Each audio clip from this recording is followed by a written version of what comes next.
जय श्री माता जी।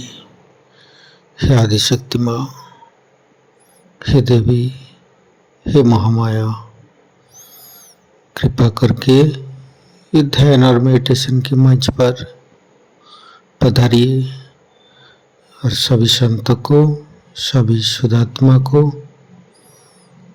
परम चेतनित कीजिए। परम पूज्य श्री माता जी, आज का ध्यान आप खुद करा लीजिए और हमें ध्यान का स्थिति, निर्विचारिता स्थिति प्रदान कीजिए माँ। परम पूज्य श्री माता जी, सारे विश्व की सभी संत आपके श्री चरण में एकत्रित हुई है, कृपा करके आप पधारिए। परम पूज्य श्री माता जी, आपके श्री चरण कमल पर कोटि कोटि नमन।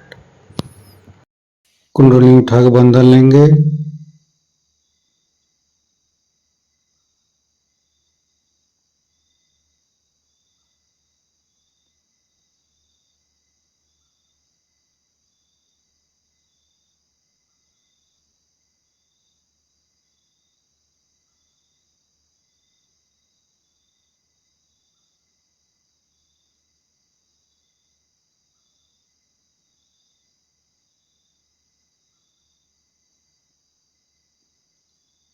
तीनों महामंत्र।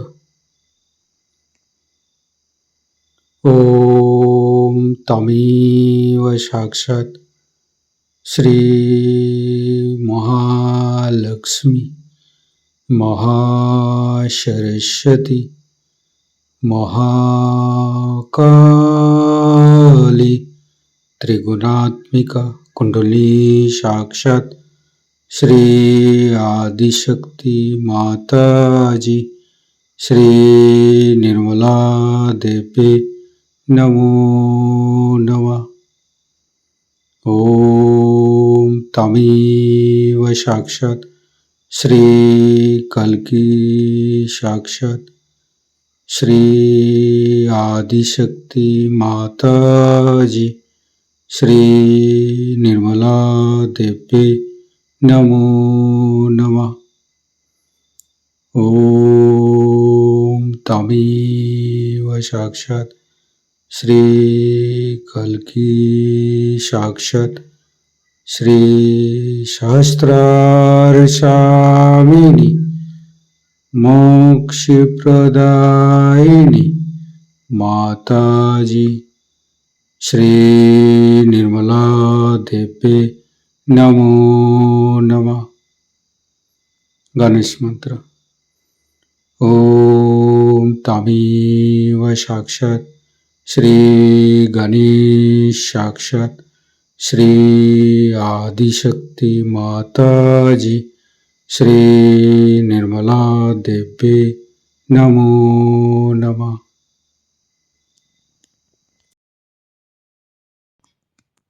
दोनों हाथ खुला हुआ परम पूज्य श्री माता जी के सामने, श्री माता जी के बिंदी को देखते हुए अपने मन के अंदर, अपने हृदय के अंदर अच्छे अच्छे चिंता लाते हुए परम पूज्य श्री माता जी कृपा करके आपके श्री चरण कमल की शीतलता हमारे हृदय पर प्रदान कीजिए।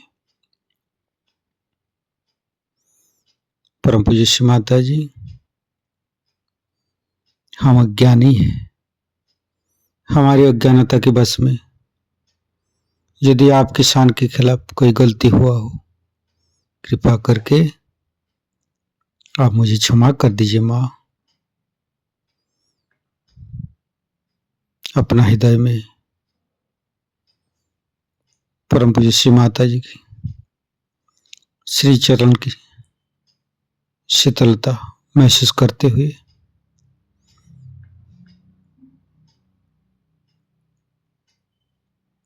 धीरे धीरे चित्त को मूलाधार चक्र पर परम पूज्य श्री माता जी, आप ही तो प्रभु गणेश है।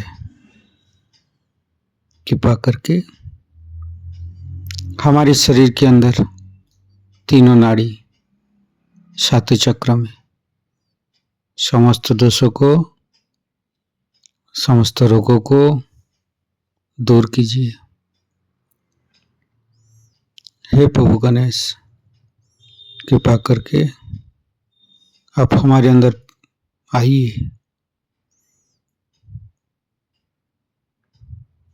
हे आदिशक्ति माँ, हम कभी अतीत में चला जाते हैं, कभी भविष्य में चला जाते हैं। कृपा करके अतीत और भविष्य को छोड़ के हमें वर्तमान में स्थापित कीजिए। वर्तमानी धर्म है माँ, वर्तमानी सच है। कृपा करके हमें वर्तमान में स्थापित कर दीजिए। हम सारे समय, सारे पल, सारे दिन परम चैतन्य माँ के साथ चलते रहते हैं। हमारे सांसें, हमारे जीवन, हमारे समय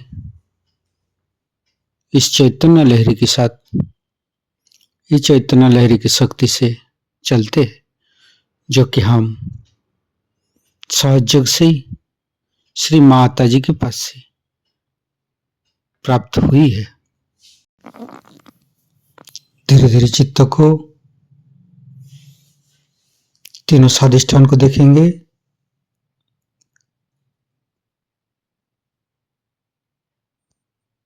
तीनों नाभि, लेफ्ट नाभि, परम पूज्य श्री माता जी, कृपा करके आप गृहलक्ष्मी जी के रूप में हमारे लेफ्ट नाभि पर आइए और समस्त दोषों को, समस्त रोगों को दूर कीजिए। लेफ्ट नाभि को सहस्त्रार के साथ जोड़ेंगे।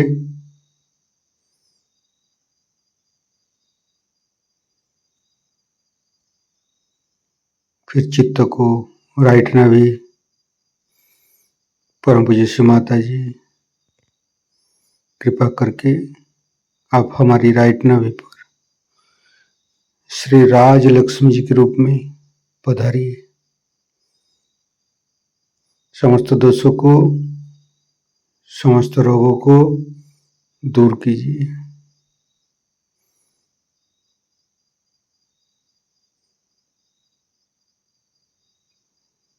फिर धीरे धीरे चित्त को मध्य नाभि,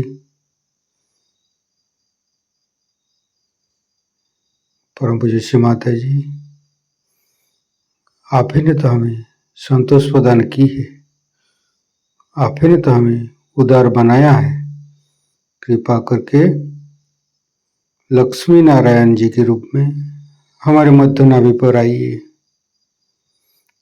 और चैतन्यित कीजिए। फिर धीरे धीरे चित्त को सहस्त्रार के साथ जुड़ेंगे।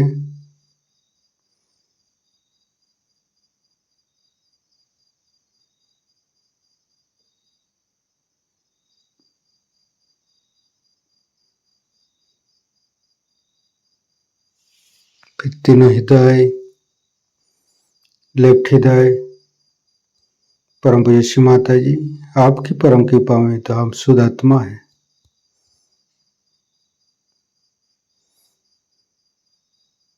फिर राइट हृदय, फिर मध्य हृदय,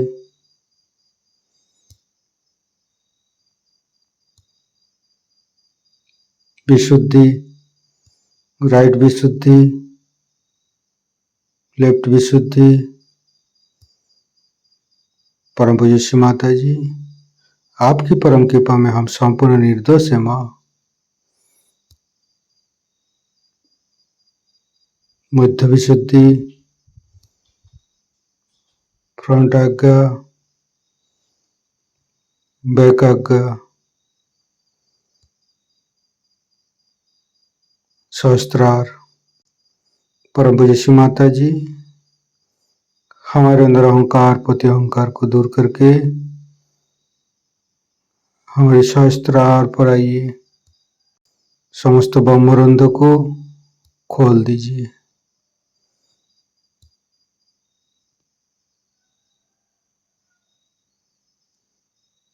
परम पूज्य श्री माता जी, हमें निर्विचारिता स्थिति ध्यान का सिद्ध दीजिए।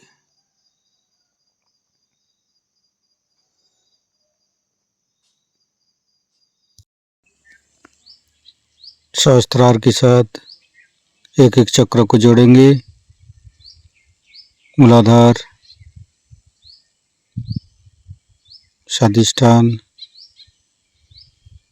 नाभि,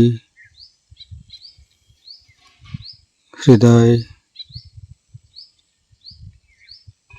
विशुद्धि, आज्ञा, संपूर्ण चित्त सहस्त्रार पर रखेंगे। परम पूज्य श्री माता जी, हमारे ऊपर ऐसी कृपा कीजिए ताकि आपकी वाणी को हम सहस्त्रार से ग्रहण कर सके। संपूर्ण चित्त सहस्त्रार पर परम पूज्य श्री माता जी को अमृत बनी हम सहस्त्रार से ग्रहण करेंगे।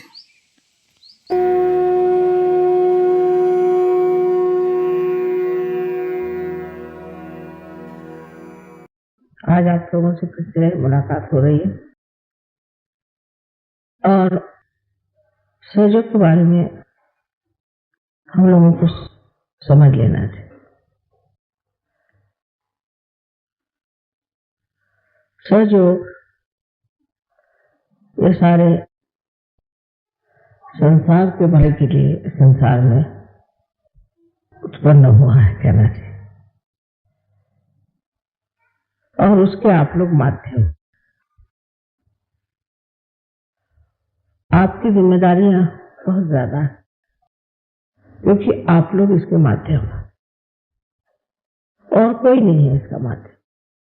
कि हम अगर किसी पेड़ को वाइब्रेशन दें या किसी मंदिर को वाइब्रेशन दें या कहीं और भी वाइब्रेशन दें तो चलायमान नहीं हो सकते, वो कार्यान्वित नहीं हो सकता। आप ही के धारणा से और आप ही के कार्य से फैल सकते हैं। फिर हमें यह सोचना चाहिए कि सहयोग में एक ही दोष है।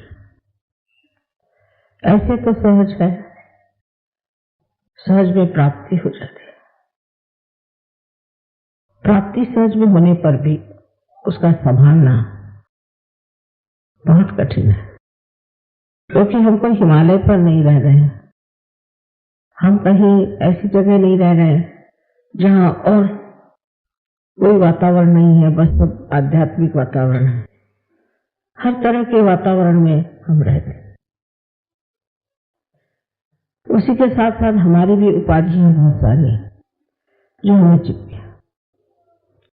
तो सहयोग में शुद्ध बनना, शुद्धता अंदर लाना, एक कार्य हमें करना पड़ता है। जैसे कि कोई भी चैनल हो, वो अगर शुद्ध न हो तो उसमें से, जैसे बिजली का चैनल है, उसमें से बिजली नहीं गुजर सकती। अगर पानी का नल है, उसके अंदर कुछ भरी हुई है, उसमें से पानी नहीं गुजर सकता। इसी प्रकार ये चैतन्य भी जिस नसों में बहता है उनको शुद्ध होना चाहिए, और इन नसों को शुद्ध करने की जिम्मेदारी आप लोगों की है। हालांकि आपने कितने बार कहा है, मां हमें भक्ति दो, मां हमें नितांत आपके प्रति श्रद्धा दो, किंतु ये चीज आपको खुद ही समझदारी में जानना है। पहली तो बात है कि शुद्ध जब नशे हो जाएंगे तो आप आनंद में आ जाएंगे। आपको लगेगा ही नहीं कि आप कोई कार्य कर रहे हैं। आप कोई सा भी कार्य करते जाएंगे उसमें आप यश प्राप्त करेंगे। बहुत सहज में सारे कार्य होते जाएंगे जो दुनियावी कार्य है। हर तरह की सहूलियतें आपके अंदर आएंगी, हर तरह के लोग आपके पास आकर के आपको मदद करेंगे। आपको कभी कभी आश्चर्य होगा कि किस तरह से बिगड़ी बन रही है और किस तरह से हम ऊंचे उठते जा रहे हैं। इसमें लक्ष्मी जी की भी कृपा निहित है, कला की भी उन्नति निहित है, हर तरह की उन्नति प्रगल्भता इसमें आ रही है। पर ये सारे एक तरह के प्रलोभन है, ये समझ लेना चाहिए। क्योंकि कभी कभी मैं देखती हूँ कि किसी आदमी ने बिजनेस किया, सहयोग में उसको बहुत रुपया मिल जाता है, फिर वो गिर जाता है और इतने बुरी तरह से गिरता है कि उठाना मुश्किल हो जाता है। तो असों की स्वच्छता हमें करनी चाहिए, उसमें सवेरे का ध्यान अवश्य करना चाहिए। अगर आपका सवेरे ध्यान नहीं लगता है तो कुछ न कुछ खराबी हमारे अंदर आ गई है, कोई न कोई गड़बड़ी हमारे अंदर हो गई है, कोई न कोई अशुद्ध विचार हमारे अंदर आ गए। उनको देखना चाहिए, जानना चाहिए, समझना चाहिए और सफाई करनी चाहिए। जिसे कि हम इंट्रोस्पेक्शन कहते हैं, हमें अपनी ओर मुड़ के देखना चाहिए। ये आपके हित के लिए मैं कह रही हूं, किसी और के हित के लिए नहीं। पहले तो अपना ही हित आप साध्य कर लीजिए। अगर आपके अंदर कोई दोष है, बहुत वजह से उपाधियां होती हैं, आपके होती हैं, वातावरण होता है, तौर तरीके होते हैं, तरह तरह की चीजों से मनुष्य में ये षड्रिपु बैठे रहते हैं। ये हमारे अंदर हमारे दुश्मन है, वो छिपे रहते हैं और वो बार बार अपना असर उठाते हैं। इसलिए आवश्यक है कि हम अपने को कोसे नहीं, अपने को पापी न कहें, अपने को खराब न कहें, अपने को किसी तरह से लांछित न करें, लेकिन इसमें से निकलने का प्रयत्न करना चाहिए। जैसे कमल है, सीवी गंगे बिल्कुल सड़े हुए जगह में पैदा होता है और वो सब में से निकल के वो फिर जब खिलता है तो सुरभित होकर के सारा जो कुछ भी वातावरण उसे सुरभित कर देता है। इसी प्रकार सहयोग की विशेषता है। आप भी उसी कमल जैसे हैं, न होते तो आप न सहज में आते, न ही से आप प्राप्त करते। आप कीड़े मकोड़े तो हैं नहीं, आप अवश्य ही कमल है। लेकिन इस कमल को सुरभित होने के लिए थोड़ी सी मेहनत करनी पड़ती है, अपनी और नजर करने से। सवेरे का जो ध्यान है वो अपनी और नजर करने का ध्यान है कि मैं क्या कर रहा हूं, मेरे अंदर क्या दोष है। मेरे अंदर क्रोध आता है, इस क्रोध को मैं कैसे नष्ट करूं। मुझे और ऐसी इच्छाएं होती हैं जो कि मेरे लिए दुखदाई, मुझे नष्ट करेंगी, उधर मैं क्यों चाहता हूं। इस तरफ ध्यान देने से आपको पता हो जाएगा कि आपके अंदर कौन सी चक्र की पकड़ है, उसे आपको साफ करना है। उसको साफ करके ठीक ठाक करके और फिर आप ध्यान में बैठे। जैसे कि इसको प्रत्याहार करें, मानिए कि सफाई, इसकी सफाई पहले करनी चाहिए, अपने मन की सफाई करनी। उस थोड़े से समय के लिए हमको अपने मन की सफाई करनी चाहिए। अपने से अगर हमें प्रेम है, वाकई हमारे अंदर स्वार्थ है, तो स्व का अर्थ जान लेना चाहिए और सोच लेना चाहिए कि इस खराबियों से हमें क्या फायदा था। क्षणिक कोई होता है, आनंद मिला, क्षणिक कोई उसे सुख लाभ हुआ, समझ लीजिए कोई बात हुई भी, तो भी उससे मैंने अपना तो जरूरी ही कोई न कोई बड़ा भारी नुकसान कर दिया, क्योंकि ध्यान नहीं लगा। माने यही हुआ कि आपकी एकाकारिता भी साध्य नहीं। अब कोई लोग होते हैं वो ये भी कह लेते हैं कि हमारा तो ध्यान लगता है, पर होता नहीं। तो अपने साथ सच्चाई रखना बहुत जरूरी चीज है। अगर हम अपने साथ नहीं सच्चाई रखेंगे तो फिर हम किसके साथ सच्चाई रख सकते हैं? ये अपने हित के लिए है, हमारे अच्छाई के लिए है, हमारे भलाई के लिए। अधिकतर लोगों को मैं देखती हूँ एक सहयोग में आने के बाद कोई बीमारियां अधिकतर नहीं होती। अधिकतर लोगों को सहयोग में आने के बाद हर तरह का लाभ हो जाता है और अधिकतर लोगों को मैं बहुत आनंद में भी पाती हूँ।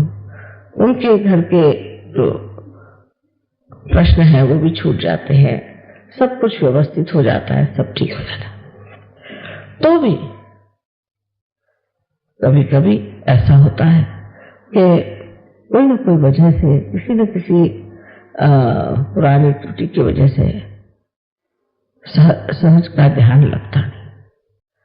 सवेरे उठ के ध्यान करना बहुत आवश्यक है। जो लोग सवेरे उठ के ध्यान नहीं करेंगे वो सहज में कितने भी कार्यान्वित रहें और सब कुछ करते रहें, उनकी गहराई वो पा नहीं सकते, क्योंकि आपकी गहराई में ही सारा सुख, समाधान, सारी संपत्ति, ऐश्वर्य, श्री सब कुछ उसी गहराई में है। उस गहराई में उतरने के लिए बीच की जो कुछ भी रुकावटें हैं उनको आपको निकाल लेना चाहिए। अपने पर प्रेम करके, अपनी और दृष्टि करके, अपने को समझ के कि मेरे अंदर ये दोष है, इस दोष को मुझे निकाल देना चाहिए। दूसरों के दोषों की ओर बहुत जल्दी हमारी नजर जाती है। ये काम आपका नहीं, मेरा काम है, ये आप मेरे ऊपर काम छोड़ दीजिए, आप अपने दोषों को और देखिए। और उसके बाद शाम का जो ध्यान है वो शाम के ध्यान में समर्पण होना चाहिए। तब फिर आगे की बात आती है कि आप इस तरह से समर्पित हैं। माने उस वक्त ये सोचना चाहिए कि मैंने सहयोग के लिए क्या किया, मैंने सहज को योग के लिए कौन सा कार्य किया, आज दिन भर में मैंने सहयोग पे कौन सा कार्य किया, शरीर से, मन से, बुद्धि से। एक अंधे गायक है, बहुत मशहूर है, विद्वान है, बहुत पढ़े लिखे तो है ही, पता नहीं कैसे वो अंधे आंख से इतना पढ़ा उन्होंने। उम्र से 3-4 बार मिले बस, और ऐसी कविता उनकी फूट पड़ी कि मैं सोचा ये कैसे एकदम धस गए अपने गहराई में। ऐसी कविता फूटी कैसे इनके हृदय से, ऐसी ऐसी बातें कि जो हजार देवी के नाम में भी नहीं लिखी हुई वो भी उन्होंने वर्णित करी, और बिल्कुल सही माने में ऐसा उन्होंने वर्णन कैसे किया। तो उनकी गहराई पहले थी जैसे आप सबकी है, लेकिन वो घुस पड़े उसमें, उसको प्राप्त किया उन्होंने, पहुंच गए वहां। सबके अंदर ये संपदा है, अब सभी पूरी तरह से उसे प्राप्त भी कर सकते हैं। तो शाम का ध्यान है वो बाहर की ओर होना चाहिए। माने मैंने औरों के लिए क्या किया, मैंने सहयोग के लिए क्या किया, मैंने मां के लिए क्या किया, ये सब विचार आपको रखना चाहिए।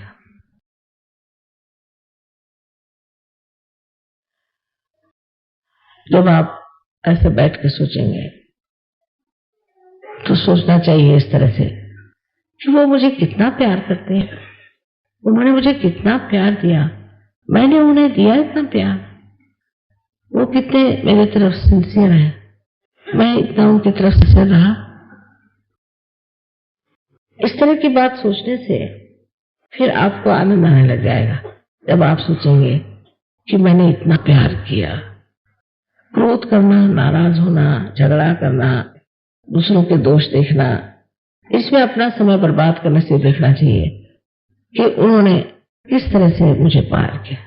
हमारे सहयोग में इस प्यार बहुत शुद्ध है, इसमें कोई गंदगी नहीं होनी चाहिए। अगर इस प्यार में गंदगी आ जाए तो सहज का प्यार नहीं, बिल्कुल देने वाला, जिसे निर्वाज्य कहा गया है। निर्वाज्य माने जिसमें ब्याज भी नहीं मांगा जाता, ऐसा प्यार मैंने किसे दिया।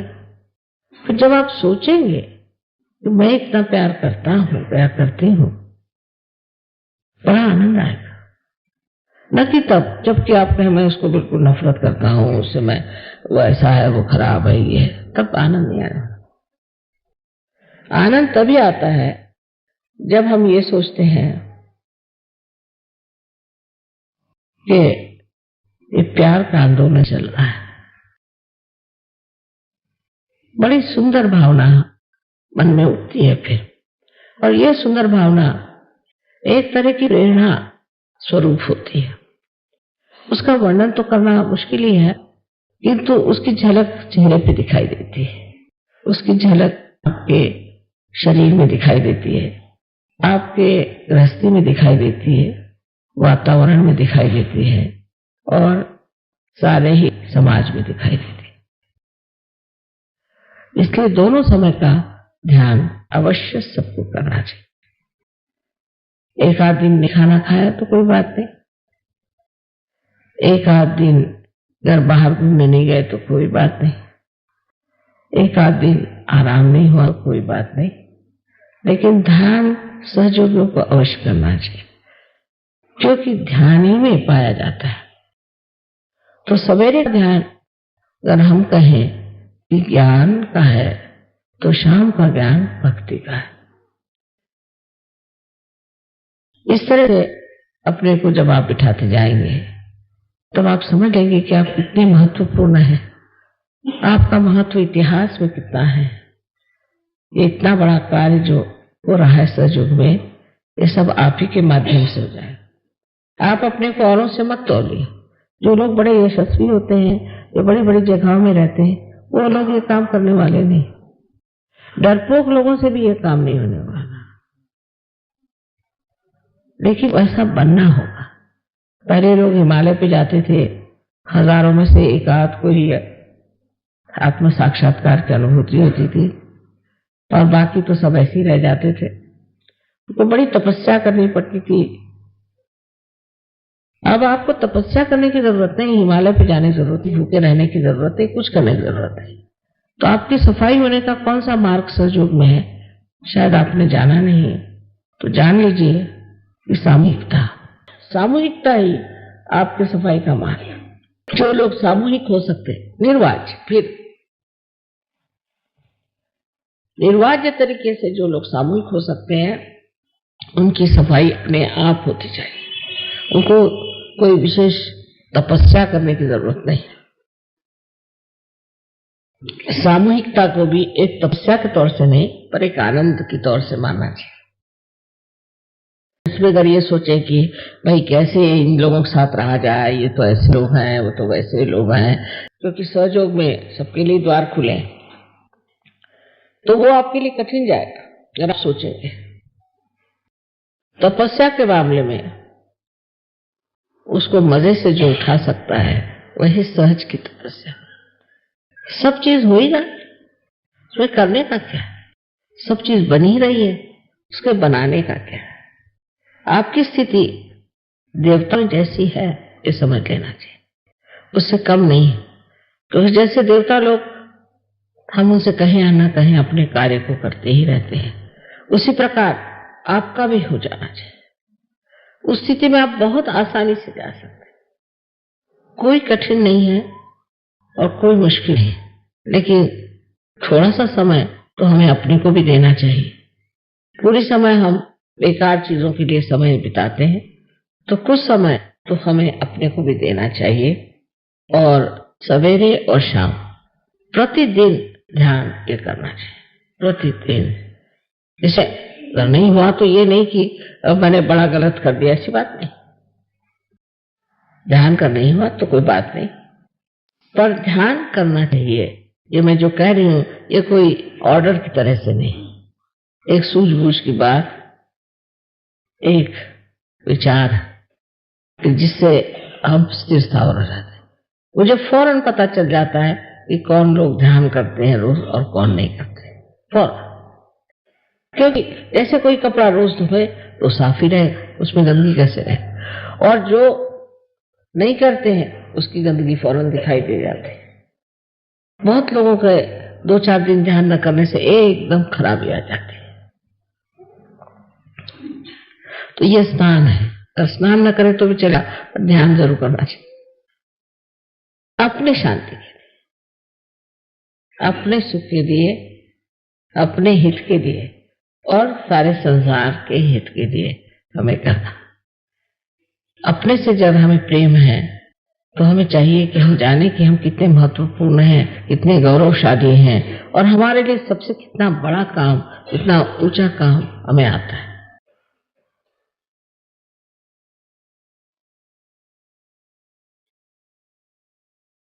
आशा है आप लोग मेरा लेक्चर सुन करके उस पर थोड़ा सा विचार करेंगे, मनन करेंगे।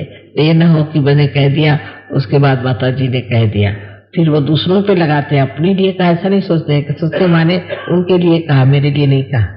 हर एक को सोचना चाहिए कि मेरे लिए कहा है और मुझको कैसे ऊपर चलना है, इसमें कैसे मुझे कामयाब होना है, मुझे कैसे बढ़ना। सबको अनंत आशीर्वाद है। आप सब लोग इतने तन्मयता से सितार सुन रहे हैं, ये देखकर एक बड़ी खुशी होती है। इस जमाना ऐसा आ गया था, कोई क्लासिकल म्यूजिक सुनने के लिए तैयार नहीं। मुझे याद है यही दिल्ली में कोई 10 साल पहले की बात, इन्होंने कहा कि अमजद अली साहब को बुलाइए तो लोग बहुत आ जाएंगे प्रोग्राम। मैंने कहा अच्छा। उसके बाद मेरा लेक्चर हुआ, सब लोग पार हुए। मैंने कहा अमजद अली बजाए तो बहुत अच्छा रहेगा। जैसे उन्होंने बजाना शुरू किया सब लोग उठ के चल दिए। मैंने कहा कि अब वो बजाएंगे तो उसमें सबका ध्यान अच्छा लगेगा उस स्वर से, तो सब लोग उठ के चल दिए। बिल्कुल 2-4 लोग वहां बचे रहे। मैंने कहा क्या कमाल है। लेकिन अब धीरे धीरे इस संगीत का अर्थ आप लोग समझ रहे हैं कि अपने जैसी भारतीय संस्कृति है, ये हमें साधु संतों ने दी। बहुत बड़े दृष्टा लोग थे, उन्होंने दी। महान गहरे ज्ञानी लोग थे, उन्होंने हमें दी इस संस्कृति में। इसलिए हमारे आध्यात्मिक उन्नति का पूरा विचार किया। वैसे ही अपना भारतीय संगीत ऊटपटांग ऐसा नहीं है। बड़ी साधना के साथ ये संगीत सीखा जाता है और ओंकार से निकला हुआ ये संगीत है। क्योंकि अब आप आत्मा को प्राप्त कर चुके हैं, इसलिए इस संगीत का आप पूरी तरह से उपभोग ले रहे हैं और उसका मजा उठा रहे हैं। हर देश में जहां जहां सहयोग चल रहा है, वो लोग संगीत के बारे में कुछ जानते नहीं।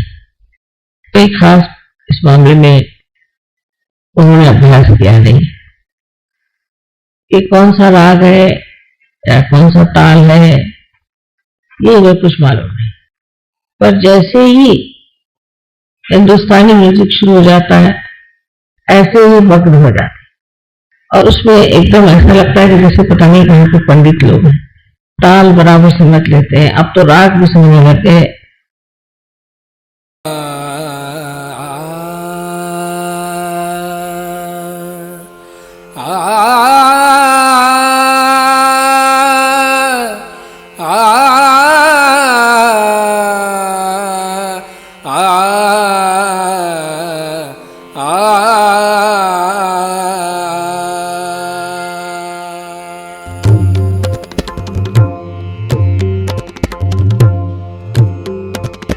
नमो नमो श्री निर्मल माता, नमो नमो श्री निर्मल माता, नमो नमो श्री निर्मल माता।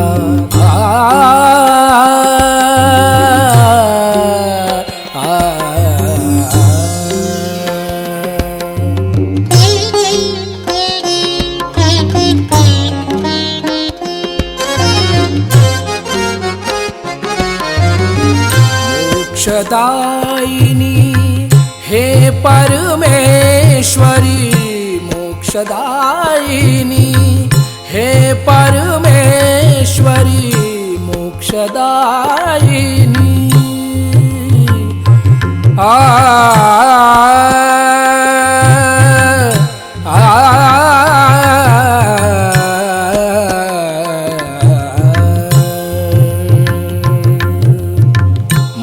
मोक्षदायिनी हे परमेश्वरी हृदय निवासिनी नमो नमः हृदय निवासिनी नमो नमः नमो नमो श्री निर्मल माता नमो नमो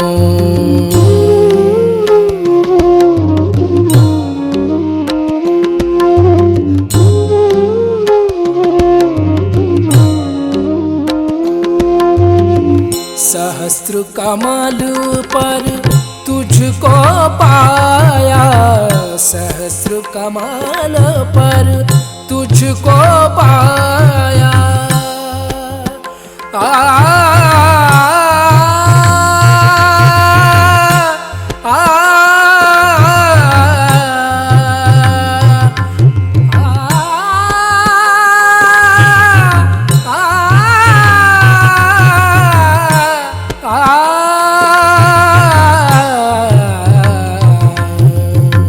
सहस्र कमल पर तुझको पाया सहस्र कमल पर तुझको पाया सात चक्र पर विजय दिलाया सात चक्र पर विजय दिलाया ब्रह्म ज्ञान से हमें मिलाया ब्रह्म ज्ञान से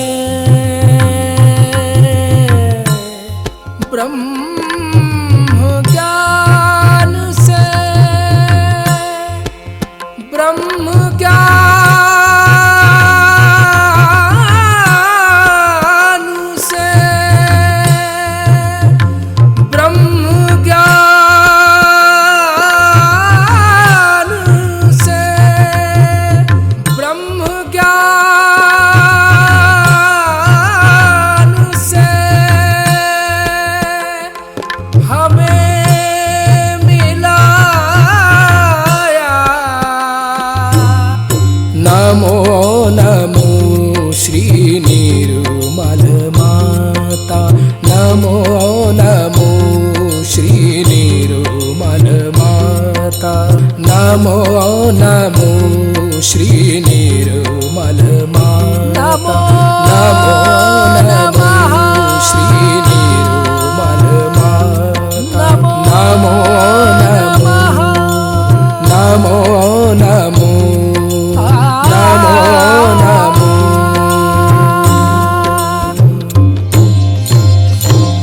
ॐ त्वमेव साक्षात् श्री सहस्रार स्वामिनी मोक्ष प्रदायिनी माताजी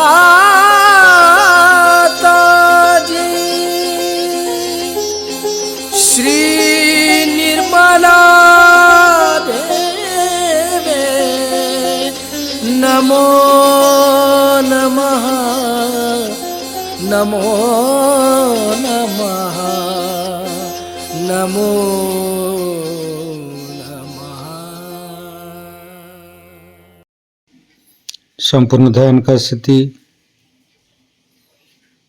इसी ध्यान का स्थिति पत्र दे रहेंगे। परम पूज्य श्री माता जी परम चैतन्य अनुभव करते रहेंगे। दोनों हाथों पे सहस्त्रार पे परम पूज्य श्री माता जी आज अपने ध्यान करा के जो परम चैतन्य अनुभव कराया, इसके लिए मैं आपको कोटि कोटि नमन। कुंडली उठा के बंधन लेंगे।